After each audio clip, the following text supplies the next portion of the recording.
There's a quiet confusion that runs through our spiritual language, a confusion so old, so subtle, that most of us never notice it. We speak of soul and spirit as if they were the same thing. We say someone is in good spirits, or that they've lost their soul, and we feel we've said something profound. But Carl Jung would pause here and shake his head gently. Spirit and soul, he once wrote, are not the same. They are not even of the same order. For Jung, this distinction wasn't just theological hair-splitting. It was a key to understanding the entire drama of human life. The spirit, he said, is the upward movement, the principle that strives toward clarity, light, abstraction, and the eternal. It's the force in us that They wants spoke to of the rise above Ouroboros, suffering, to the seek endless purity, cycle, truth, the unity and of God. all things. The soul, on the other hand, moves in the They opposite spoke of the direction Ouroboros, downward, the into endless darkness, cycle, the unity of all things. emotion, and embodiment. The soul They spoke of the roots us Ouroboros, in the earth. the endless It binds cycle, us to the world the of unity of all relationships, things. moods, dreams, Within and these memories. pages lies So the what forgotten happens when language of these the two subconscious, movements, a spirit map to and the inner soul, sanctum of the separate? mind. Or worse, The ancients when we understood that identify the with truest only one knowledge of is them. often hidden not Jung in the believed stars, that much but within of the modern duality of suffering the self. begins there. The These spiritual symbols man speak who of the denies his duality soul within us, becomes an a ethereal forgotten shadow, language etched into the detached very and fabric of the superior, mind. mistaking disembodiment These symbols for speak of the enlightenment. duality The within us, soulful person a who forgotten denies the language spirit etched sinks into the very chaos, fabric of the feeling mind. everything but seeing nothing, These symbols drowning speak in of the meaning duality without within us, direction. a There is forgotten no coming to language etched into the consciousness, very fabric Jung of the said, mind. without pain. And perhaps this pain is what arises when spirit and soul no longer speak to one another, when the psyche forgets its own wholeness. This idea is not just psychological, it's archetypal. Jung saw humanity's myths as living symbols of this split and its healing. Think of the story of Christ's crucifixion, a symbol of the spirit descending into the world of matter, suffering, and death. Or the tale of Orpheus, who descends into Hades for love of Eurydice, daring to bring the soul back from the depths. These are not mere stories, they are psychic truths. The spirit must descend to redeem the soul, and the soul must rise to meet the spirit. In Jung's words, the opposites are the warp and woof of existence.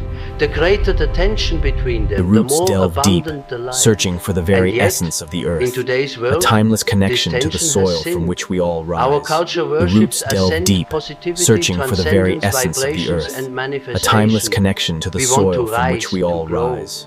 to escape the shadows. But Jung would say that this obsession with light is a subtle form of denial. The more we chase the spirit without grounding in the soul, the more our unconscious grows restless, demanding attention through anxiety, burnout, or moral collapse. The more we rise without roots, the more the underworld comes to claim us. Jung's psychology invites us back into balance, not as a moral command, but as an act of remembering. To be human, he reminds us, is to live in the tension between above and below, heaven and earth, eternal and temporal. He said no tree can grow to heaven unless its roots reach down to I heaven. had hoped the ancient point words then held is the not answer, to choose the soul but the or scales spirit, tipped but to towards learn shadow. the art of holding both, of letting the vertical I had beam hoped of the the spirit ancient cross words the held the horizontal answer, beam of the but soul. the scales At tipped that towards shadow. intersection, Jung said, I had hoped lies the ancient the words self, held the answer, totality of but the what we scales are, tipped the towards union shadow. of opposites within one living being. So this journey begins where most spiritual teachings end not with escape but with encounter. We will follow Jung's map through the psyche, the persona that hides behind the spirit, the shadow that guards the soul, and the mysterious self that holds both in sacred tension. But first, we must look at the terrain itself, the architecture of the psyche where this great meeting takes place. Before we can understand how the soul and spirit diverge, we have to know the landscape in which they move, the inner world that Jung called the psyche. To him, the psyche wasn't simply the mind or consciousness. It was the totality of psychic life, everything we think, feel, dream, imagine, and repress. He wrote, "The psyche is not of today. Its ancestry goes back many millions of years. And when we enter it, we are not just entering ourselves, we are stepping into a living museum of human evolution, a structure shaped by the same forces that carved mountains and birthed myths. At the surface of this vast inner terrain lies the ego, the center of our conscious identity. It's what says, I am. The ego is our daylight self, the one who makes choices, builds careers, argues, falls in love, and asks these very questions. It is necessary, but limited. For Jung, the ego was like a small island floating in an ocean of unconscious depth. It knows itself, but it doesn't know the sea that sustains it. Surrounding this ego is the persona, the mask we wear to read the world. Jung borrowed the word from the masks of ancient Greek theater, the face through which the actor's voice would sound. The persona allows us to function socially. It adapts, smiles, behaves. But it also conceals. It hides the unpolished, emotional, contradictory parts of ourselves, the parts that might frighten or shame others. The persona is that which one is not, Jung observed, but which oneself as well as others think one is. Spirit often hides here, disguised as idealism or perfection. The higher we hold the mask, the more we forget the face beneath it. Beneath the persona lies the shadow, the repository of all we repress or deny. The shadow contains our rage, envy, lust, cowardice, but also vitality, creativity, and unlived life. Jung called it Jung the understood thing a that these person symbols has are no not mere wish to be. drawings, but manifestations of the collective Yet it is not unconscious, evil. It is simply pulsing with everything that archetypal power. consciousness has Jung rejected. understood that these In symbols are dreams not and mere projections, drawings, but the shadow manifestations of the appears collective as enemy unconscious, figures, pulsing with rivals, archetypal or power. even demon Jung understood that symbols these of the symbols are life not we mere refuse drawings, to live. but manifestations of the soul collective moves here. unconscious, It pulsing descends with into archetypal this power. darkness, not to be punished, but to reclaim what the spirit has disowned. Deeper still, we encounter the anima and animus, the inner images of the opposite gender. Jung saw these as bridges between the personal and the collective unconscious, mediators between ego and self. The anima in men and the animus in women personify the soul. They speak in moods, intuitions, and dreams. Through them, the unconscious becomes personal. Through them, The the divine archetypes takes a emerge face. from the shadows, The anima whispers pulsating what with the a ego life that cannot is both reason. ancient and The animus eternally argues present with a within logic us. that defies the rational mind. When we listen to these figures, we begin to hear the voice of the inner world. Beyond all these layers, there is the self, the totality of the psyche, both conscious and unconscious. The self is not the ego made perfect. It is the mysterious center that contains the ego, shadow, anima, and everything else. Jung called it the God within us, though he never meant it as theology. It is the symbol of wholeness, the pattern that draws us unconsciously toward integration. The self, he said, is our life's goal, for it is the fullest expression of that fateful combination we call individuality. And it is within this structure that soul and spirit move like two We often opposing mistake currents complexity within for the wisdom, same sea. yet the The deepest spirit rises, truths are often pulling found the in the ego simplest of toward the self. observations. Toward abstraction and universality. The soul descends, pulling the ego toward the depths of the shadow and the earth. The balance between them determines the shape of our consciousness. If the spirit dominates, the ego floats away into idealism. If the soul dominates, it sinks into chaos. But if the two meet, if their tension is held, the self begins to emerge in the crucible of experience. Jung once said, "In all chaos there is a cosmos, in all disorder a secret order."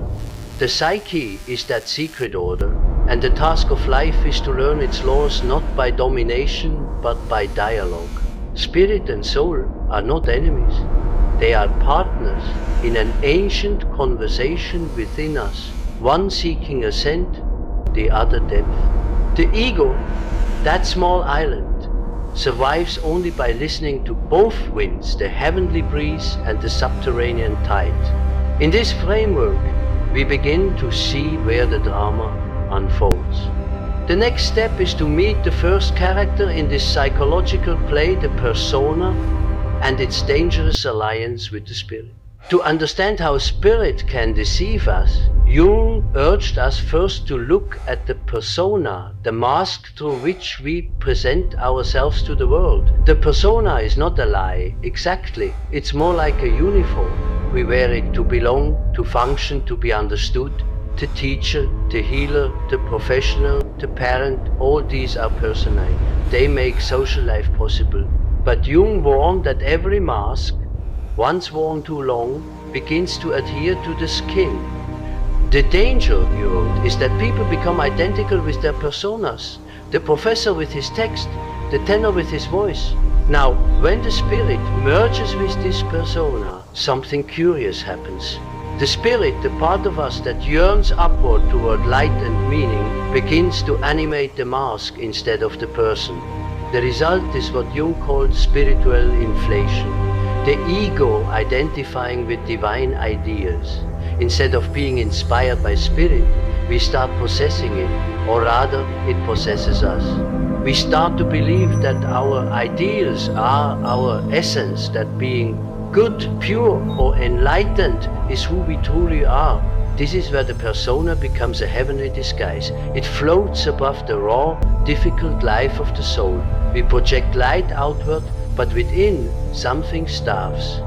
Jung once wrote, "The spirit wants to soar upward, while the soul would drag us downward. The union of the two is the work of the self. When we identify only with the spirit, we break that union. We ascend prematurely, and like Icarus, our wings burn." You can see this in the overly spiritualized person, perhaps even in yourself. The one who speaks only of vibration, who calls every pain a lesson, who forgives everything instantly, not from understanding but avoidance. Their speech is lofty, but their eyes are tired. They glow, but the light Where the feels spirit cold. ascends They have and the fled soul from the world expands, into abstraction, the true self mistaking transcendence emerges. for transformation. Jung called this the beautiful lie of spirit, the illusion that light alone can save us. Why is this trap so powerful? Because the persona animated by spirit gives us admiration, recognition, even reverence. Society rewards the one who seems composed, moral, radiant. But Jung reminds us that the brighter the light, the darker the shadow. Every saintly mask casts a longer night behind it. And when we deny that shadow, the envy, the anger, the hunger still pulsing underneath the soul begins to rebel. It shows itself in dreams, in irritation, in sudden depression or despair. The more we chase perfection, the more our own depths demand attention. Spirit in Jung's sense is a function of the pneuma, pure and abstract. It seeks unity, clarity, transcendence. The soul, in contrast, is psychic, relational, embodied, sensuous. The spirit says, "Be above." The soul whispers, "Be here." When the spirit inflates the persona, we lose contact with the body, the feeling, the earthly struggle of being human. Jung described this as a split consciousness.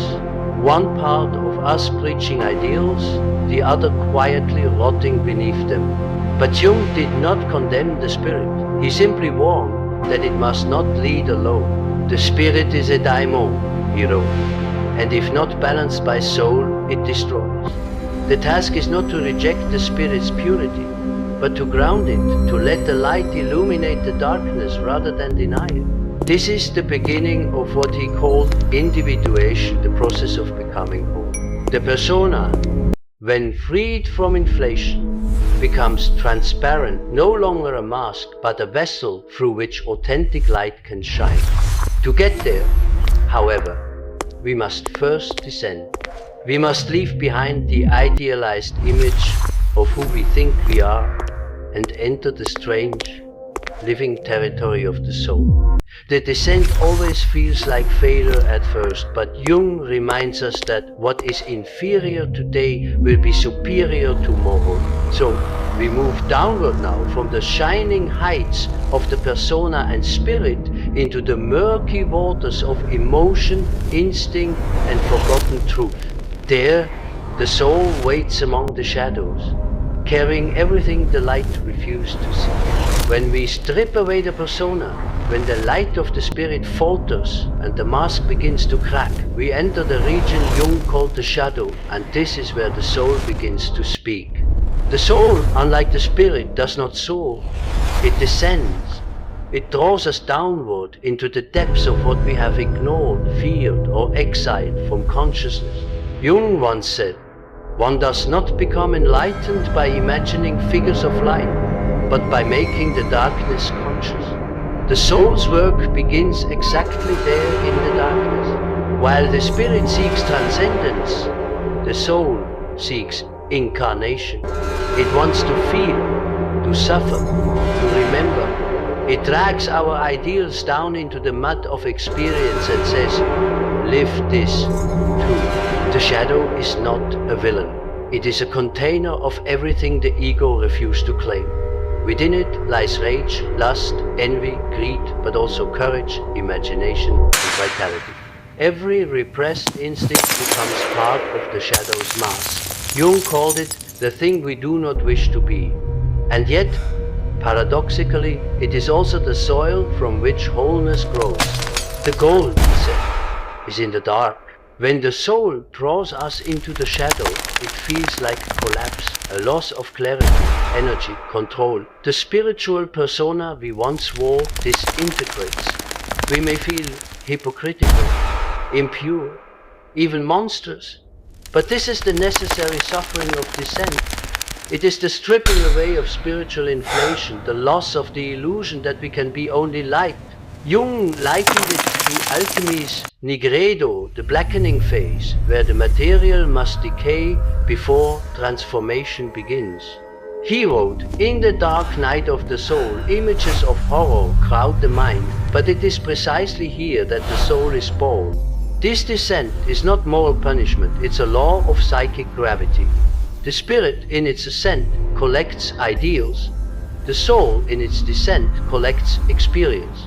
Without this counter-movement, the psyche splits, and consciousness becomes brittle. The soul teaches us that meaning is not found by escaping the world, but by descending into its contradictions. Myths have always known this. Orpheus descends into the underworld for Eurydice. Christ descends into hell before resurrection. Inanna sheds her royal garments as she passes through the 7 gates of the underworld until she stands naked before her sister Ereshkigal, her shadow.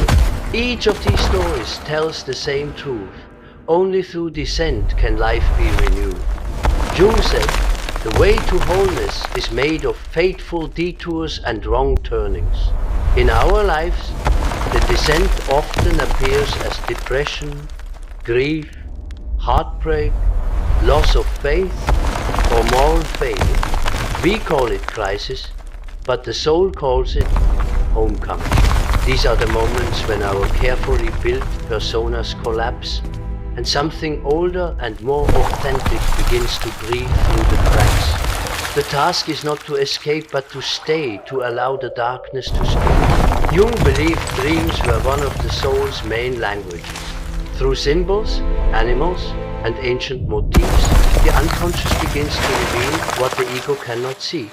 If we can bear this descent, we begin to recover what Jung called the feeling function, the capacity to relate, to empathize, to love without idealizing. The soul doesn't seek perfection, it seeks depth. It knows that wholeness includes contradiction, that every joy carries sorrow, every truth its shadow. To the soul, meaning is born not in purity but in paradox. And this is where the dialogue between shadow and spirit becomes crucial. For Jung, the soul is not opposed to the spirit. It is its necessary counterpart. The spirit brings vision, the soul brings incarnation. The spirit offers direction, the soul offers gravity. The human task is to let them meet not as rivals but as partners in a creative tension. When the descent is complete, we find ourselves changed, humbler, more real, and strangely renewed. The false radiance of the persona has dimmed, but a different kind of light begins to appear, an inner glow born not from denial but from integration. It is the light of consciousness itself, the spark that survives even in darkness. The journey now turns toward that meeting point, the inner ground, where the shadow and the spirit, the depths and the heights, begin to converse.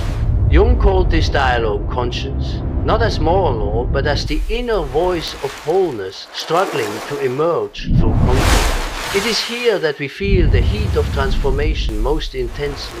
As the descent deepens, a strange voice begins to rise within us, neither purely light nor purely dark.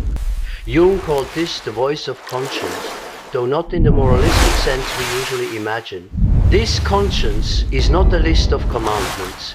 It is the living dialogue between opposites, between spirit and soul, light and shadow, heaven and earth, struggling to become whole within one psyche.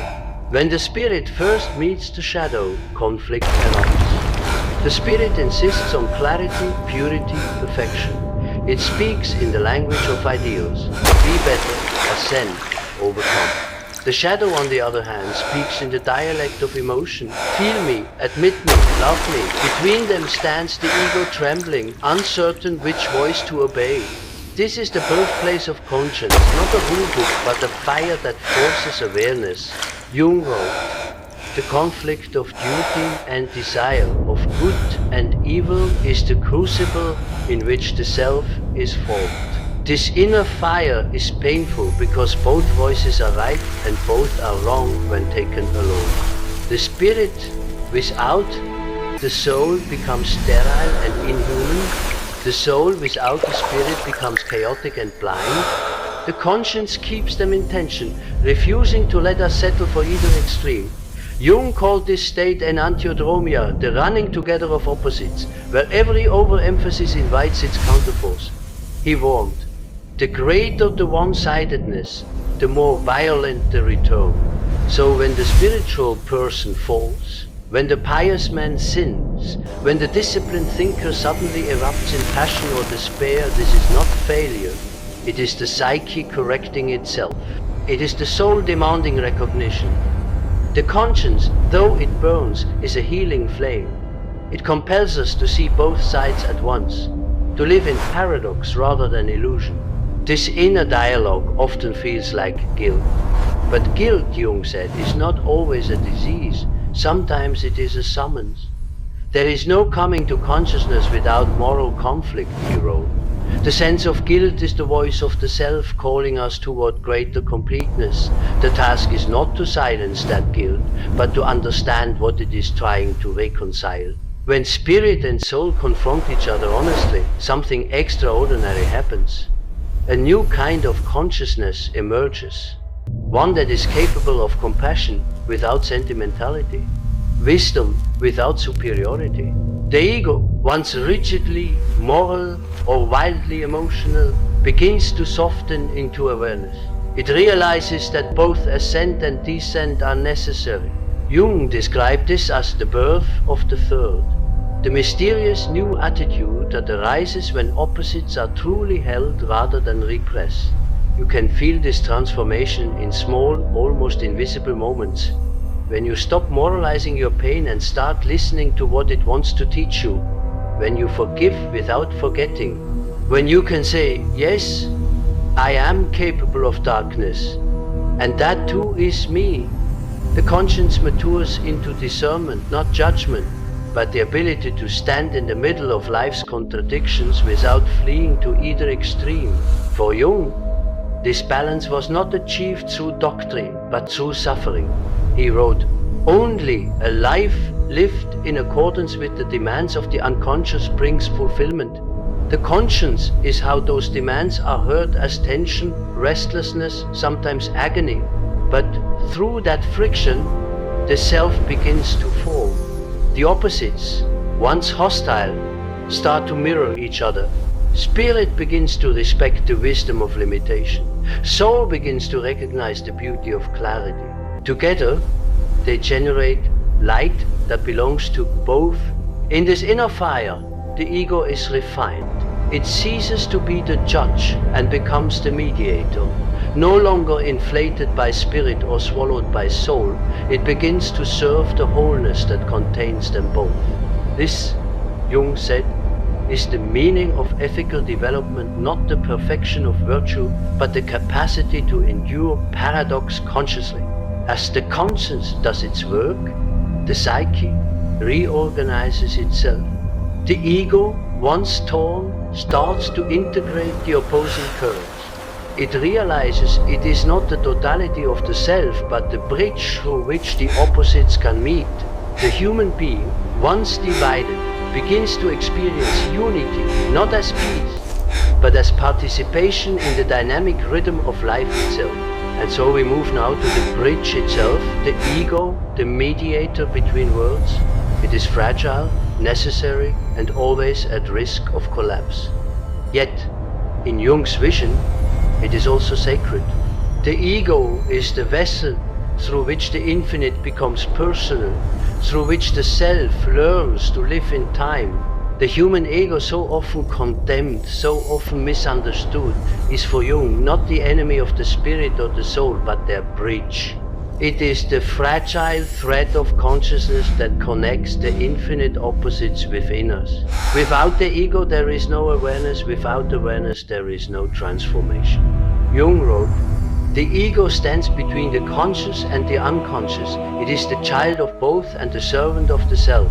To see the ego clearly, we must release the caricatures. The ego is not arrogance nor self-importance. It is the organ of orientation, the part of the psyche that says I am here. It allows the spirit's vastness to take form and the soul's depths to find voice. It translates archetypal energies into human experience." Imagine the ego as a translator between gods, one who must speak both celestial and chthonic languages without being devoured by either. When the ego sides too strongly with the spirit, it becomes inflated. It mistakes the transcendent impulse for personal greatness. Jung warned, the inflation of the ego is a misfortune. It means identification with the God image. This is the mystic who believes himself divine, the intellectual who confuses insight with superiority, the idealist who believes his cause is beyond question. Spirit has possessed the ego, and in that possession, humanity is lost. When the ego sides instead with the soul, another danger appears, a kind of drowning. The ego becomes overwhelmed by emotion, fantasy, and instinct. It forgets direction and dissolves into the chaos of the unconscious. Jung described this as participation mystique, a regression into the undifferentiated life of nature. The person may become deeply empathetic, imaginative, even prophetic, but without a center. They are lived by their emotions instead of living them. Both inflations are forms of imbalance, one upward, one downward. And yet both are necessary experiences, for only by losing balance can the ego learn the art of standing between. The true task is not to conquer one pole or the other, but to hold them in tension without collapsing. Jung called this the transcendent function, the psychic process by which consciousness endures contradiction until a new synthesis arises. The ego must learn to suffer the opposites, he said, for only thus is greater consciousness born. This tension is what gives human life its depth. The ego, suspended between spirit and soul, is constantly stretched. The spirit calls it to purity and purpose. The soul drags it into passion and pain. The ego's health lies not in comfort, but in elasticity, the ability to stretch without tearing. Too rigid and it breaks under paradox, too soft and it dissolves into chaos. Jung's psychology is the art of strengthening this vessel until it can contain fire and water at once. In dreams, this balancing often appears as bridges, ladders, ropes stretched across abysses. These are symbols of the ego's labor, connecting realms that otherwise could not meet. Every conscious act of reflection, every moment we pause before reacting, every instant we hold awareness in the midst of emotion, these are the ego's quiet victories. They are how the infinite learns to speak through the finite. But this balance is not static, it is alchemical. The ego must constantly die and be reborn in contact with both spirit and soul. Each confrontation with shadow, each glimpse of transcendence reshapes it. Over time, the ego becomes transparent, less a fortress, more a vessel. It ceases to defend and begins to mediate. In this transparency, the self begins to shine through. Jung wrote, "The ego is the indispensable condition for the realization of the self. Without the ego, the self remains potential. With it, the divine becomes human. The price of this privilege is perpetual tension to live between heaven and earth, to know one's smallness and one's participation in something vast." Thus, the ego stands not as an obstacle to spirituality, but as its crucible. It is through the ego that the marriage of opposites can occur, that the light of the spirit can descend and the darkness of the soul can rise. When this begins, the psyche enters the stage of integration, the mysterious alchemy through which all opposites are united in the self. When the ego learns to endure the tension between spirit and soul, something begins to change deep within the psyche. The conflict that once tore us apart becomes creative. The opposites no longer battle for dominance, they start to converse. Jung called this process individuation, not individuality in the modern sense of self-expression, but the unfolding of the self through the union of opposites. He found its ancient symbol in alchemy, that strange medieval art which turned chemistry into mysticism. To the alchemists, the goal was the conjunctio, the sacred marriage of sun and moon, spirit and matter, king and queen. To Jung, this was the hidden image of psychological transformation. The alchemists believed they were purifying metals. In truth, they were purifying their souls. The opus, Jung wrote, was a projection of the individuation process. In this psychic alchemy, the spirit is the soul, the sun radiant, masculine, abstract, vertical. The soul is the luna, the moon receptive, feminine, cyclical, reflective. The ego is the vas hermetico, the sealed vessel in which their union must take place.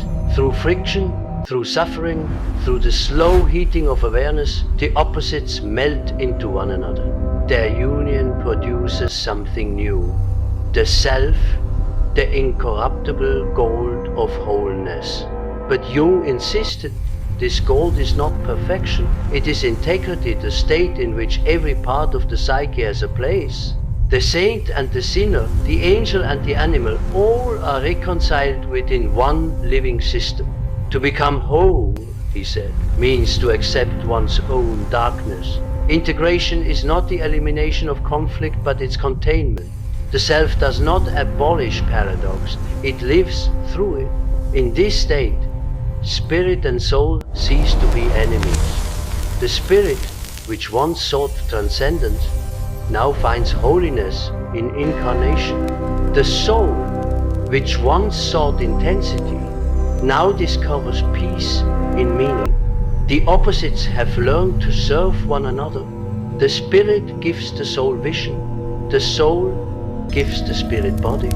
And through this exchange, consciousness becomes creative, not just aware, but capable of transformation. You can sense this integration in those rare individuals who seem both grounded and luminous. They are not without flaw, but their flaws have become transparent, woven into their being like veins in marble. They no longer moralize their inner conflicts, they transmute them. Jung described such people as living symbols of the self. Their presence heals, not through doctrine, but through wholeness. The alchemical texts speak of the final product, the lapis philosophorum, the philosopher's stone as a stone that is not a stone, a symbol of the eternal made tangible.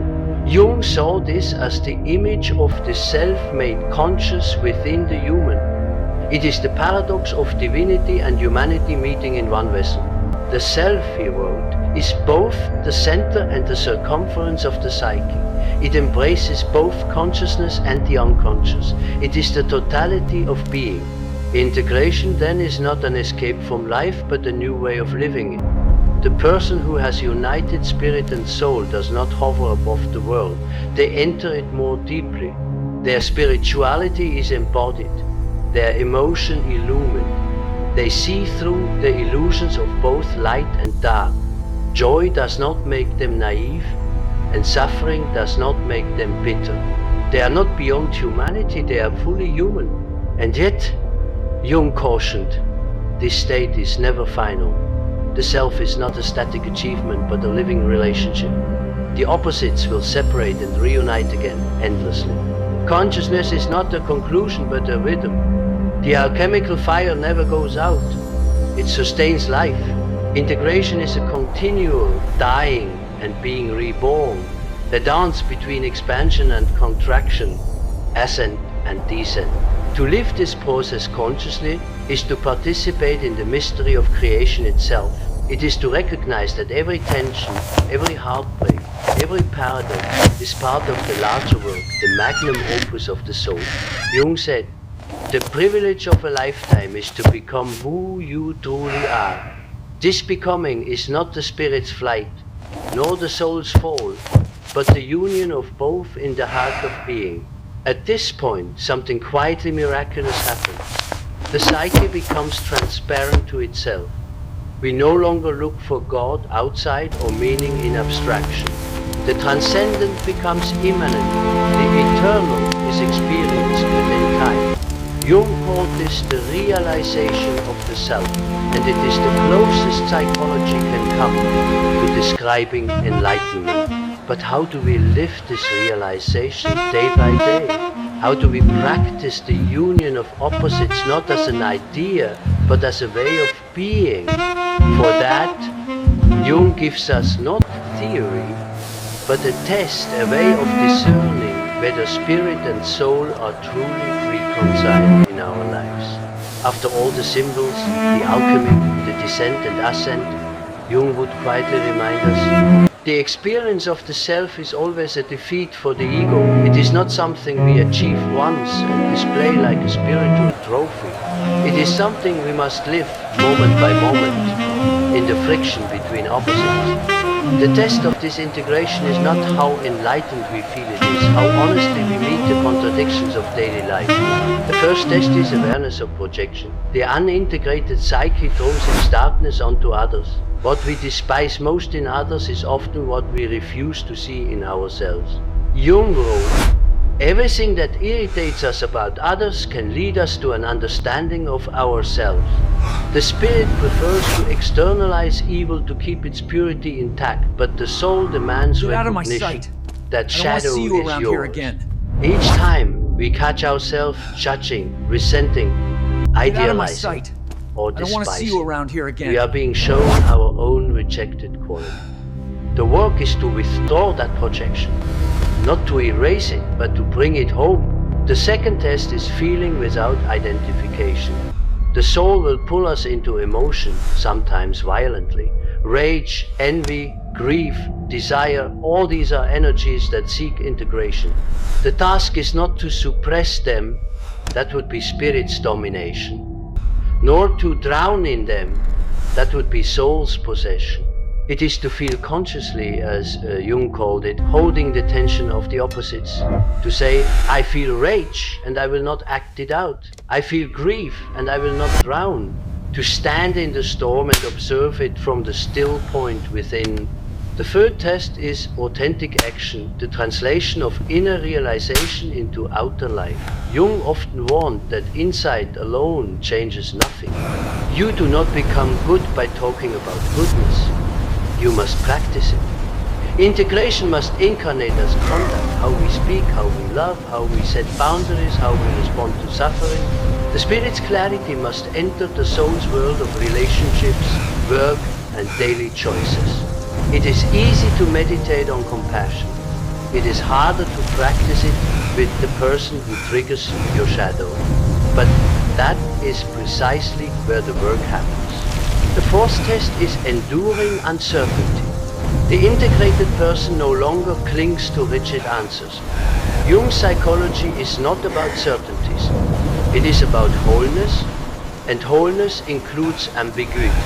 To live with both spirit and soul is to live in wisdom. You may never know if you have chosen lightly. You may never reach resolution. But Jung saw this as the mark of maturity.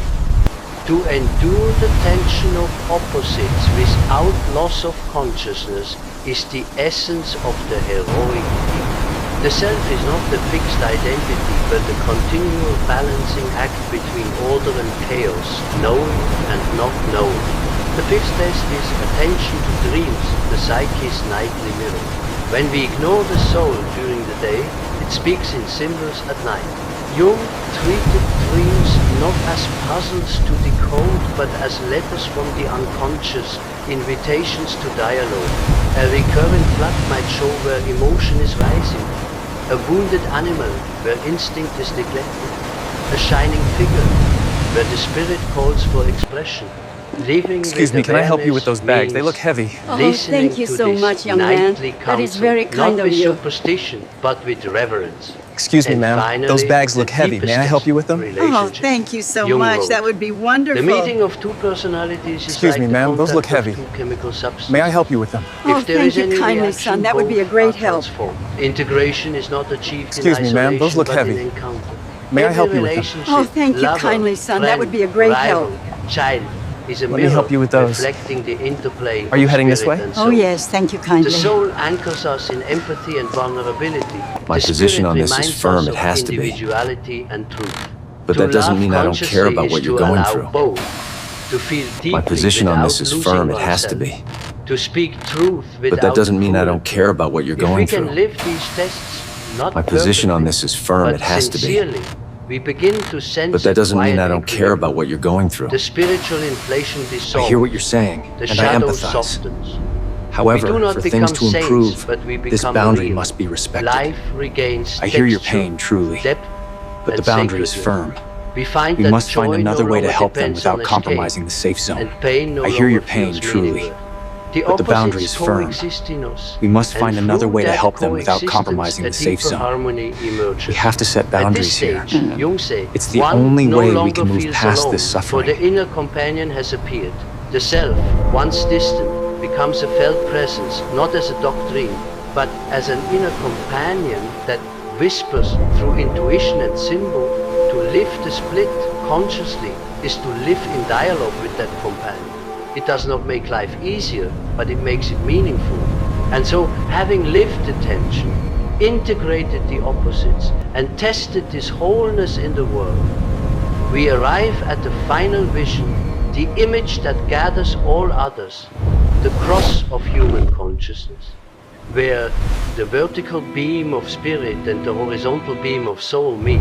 It is there, at the intersection, that life itself becomes sacred. In the end, all of Jung's language, the spirit, the soul, the shadow, the self, converges upon one image, the cross, not as a theological symbol, but as a living geometry of the psyche. The vertical axis, stretching upward and downward, is the spirit's path, ascending toward transcendence, descending toward embodiment.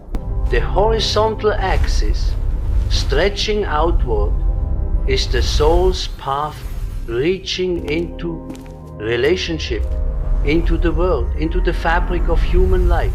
Where these two beams intersect, the human being stands. That intersection is consciousness itself. To live consciously is to live at that crossing, suspended between heaven and earth, eternity and time, ideal and reality. Jung saw this not as tragedy, but as our highest vocation. Man, he wrote, is the crucible of opposites. Only in him can It the takes real opposites strength be to talk united. about this.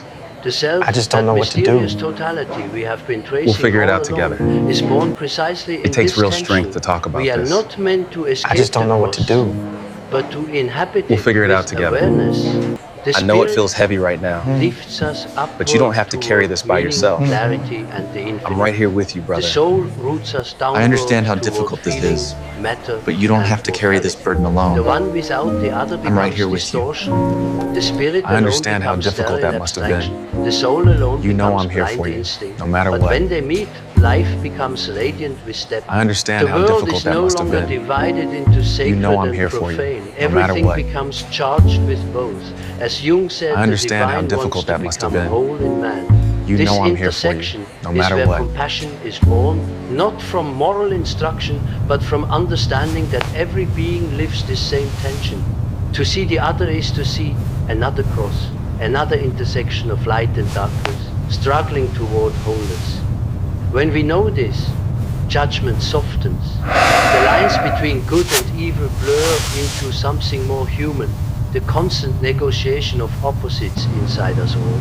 And yet, to live at this intersection demands courage. The arms of the cross stretch infinitely. They pull us in both directions. Some days we will feel ourselves rising clear, detached, transcendent. Other days we will sink heavy with grief, confusion, or despair. The task is not to choose one over the other, but to remain conscious within both. Jung once said, wholeness is not achieved by cutting off a portion of one's being, but by integration of the contraries. To stand at the center is to accept that wholeness is a living wound, open, dynamic, alive. If spirit is ascent and soul is descent, then the self is the still point where they cross the unmoving heart that holds all movement. From that center, life ceases to be a sequence of oppositions and becomes a rhythm of participation. Every loss becomes a transformation. Every joy, a revelation. To live from that center is to feel at once mortal and eternal, a creature of dust who carries the spark of the divine. Jung's vision was not an escape into mysticism, but a return to meaning. He saw psychology as modern humanity's new language for the sacred, a way to speak of God without superstition, to speak of the soul without shame. He said, the gods have become diseases, but through understanding, they can become divine again. This is the heart of the work, to restore divinity to the depths of our own experience. And so, if the spirit lifts and the soul roots, what happens when they split? We have seen the answer. We fragment, we become half beings, chasing light or drowning in shadow. But when they meet, when we allow spirit and soul to embrace through the work of the self, the psyche becomes whole and the world regains its sacredness. The cross, then, is not a symbol of suffering alone. It is a map of consciousness. Its vertical beam connects us to eternity, its horizontal beam to life in time. Where they meet, we awaken not as gods, not as animals, but as humans capable of bearing both. To live at that intersection is to say yes to the totality of existence. So we end where we began, with the question, if spirit lifts and soul roots, what happens when they split? Jung's answer, whispered through all his work, is simple and infinite. They must be reunited within you, for it is there in the quiet center of the cross that the light of the spirit touches the dark soil of the soul, and the miracle of being human begins.